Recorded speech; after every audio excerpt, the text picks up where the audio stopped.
Last class we have seen the combination of resistance in series and as well as in parallel. Okay, so we'll which connection we usually prefer. Okay, we'll usually prefer for the parallel combination of resistance only. Why we go for the parallel combination of resistance? What are the disadvantages of series combination of resistance? We'll see. Okay, so there are some disadvantages of series combination of resistance, because it is impracticable to connect an electric bulb and an electric heater in series. Okay, because the electric bulb consume less energy and less current, and this electric heater consume more current, because they need currents of widely different values to operate properly. Okay, for the electric heater to operate it needs more current, for the electric bulb to operate it needs less current. Okay, so if it is connected in series, because in series the current is same throughout the circuit, right?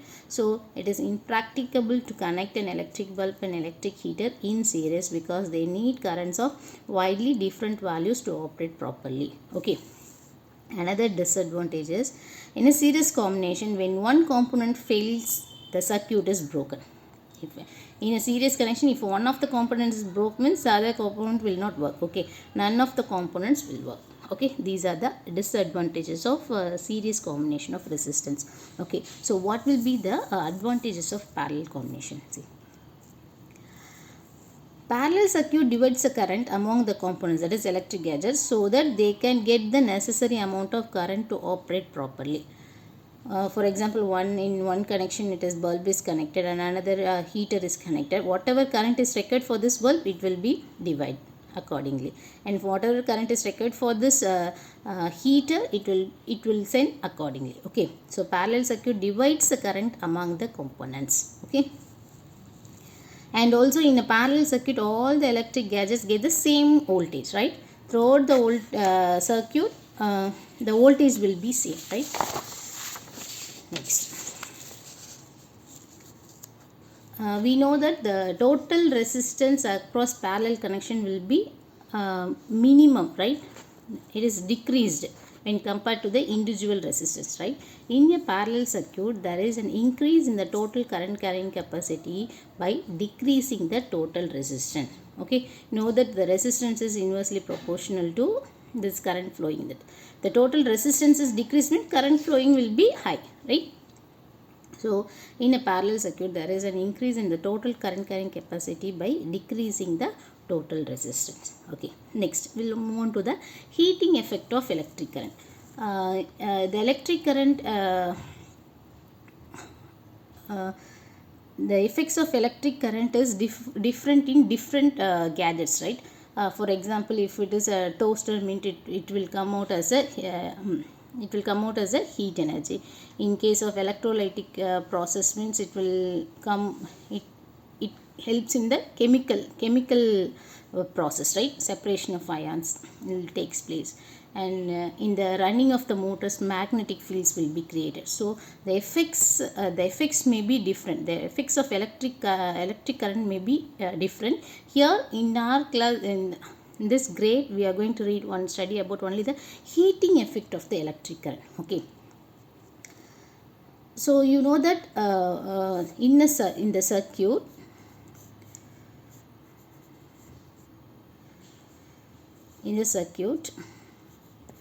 current I has to flow, means there should be a potential difference. Potential difference has to create, then only current will flow from one end to the other end, right?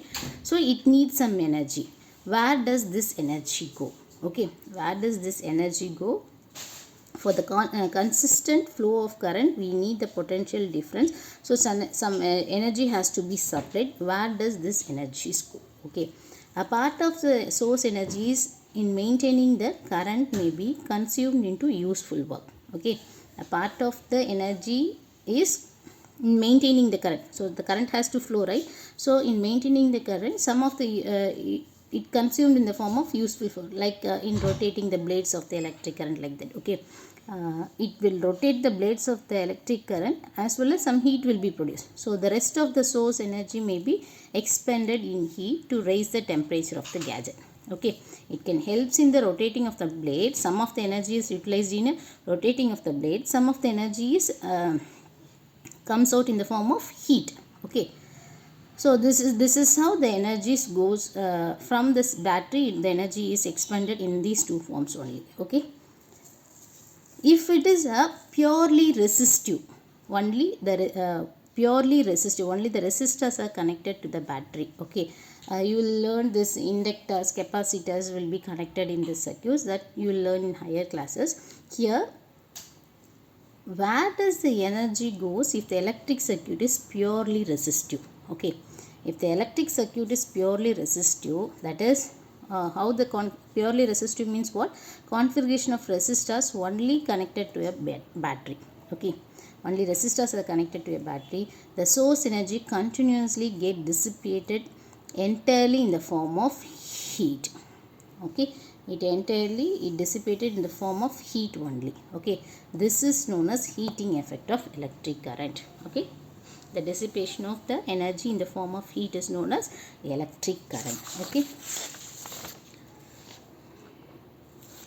okay, where does this heating effect is utilized? This heating effect of electric current is utilized in the device such as electric heater, electric irons, toasters, etc., etc. Okay, next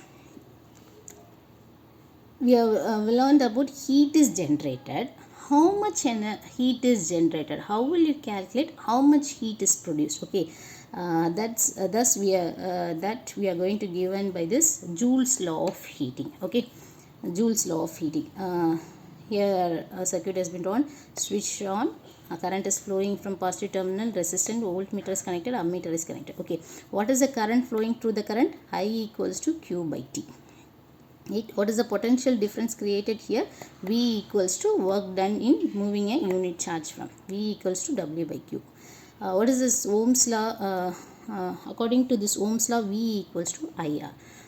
Potential difference is directly proportional to current. To remove the proportionality currents, constant proportionality, a constant is introduced, that is your resistance R. V equals to IR. Okay, so we know that heat generated is we are going to represent the heat by H. Okay, for a purely resistant, all the energy will be expanded as heat only. So that heat, it is represented by H, can be given as H equals to work done in bringing the charge, right? Bringing the charge to that is a work done. Okay, that is a energy required to bring the charge from one place to another, right? So H we can write as H equals to W, right? So what is W from here? Can we substitute like this? H equals to, what is value of W? W work done equals to, shall we write like this? W, this implies W equals to V into Q. Okay, so we'll substitute V into Q. Okay, so again, what is the value of Q from here? Q, what is the value of charge? Charge can be written as I into T. This implies Q equals to I into T. So we can substitute Q equals to IT. V into I into T, right? Okay, so from Ohm's law we can give this I equals to V equals to IR. V equals to IR, we can write this V equals to I into R, right? Again this I into T. Okay, if you rewrite this, you can write this as I square into R into T. That is H is equals to I square RT. This much heat is produced. Okay, H equal to I square RT. This much heat is produced in this circuit. Okay. So this is called H equal to I square RT is called Joule's law of heating. Joule's law of heating. Okay. And this Joule's law of heating, what does it implies? Okay, now that H equals to I square RT, this law implies that heat produced in the resistor, is, what is this? Directly proportional to the square of the current, right? Directly proportional to the square of the current for a given resistance. Okay, then directly proportional to the resistance of a given resistance, and directly proportional to the time. directly proportional to the time for which the current flows through the resistor. Okay, so the Joule's law of heating, the heat produced in a resistor is dependent upon the square of the current flowing through that, and the resistance of the resistance of the circuit, and the time taken for the current to flow through this. So so the heat produces depend upon all this thing. Okay, it is directly proportional. Okay, thank you.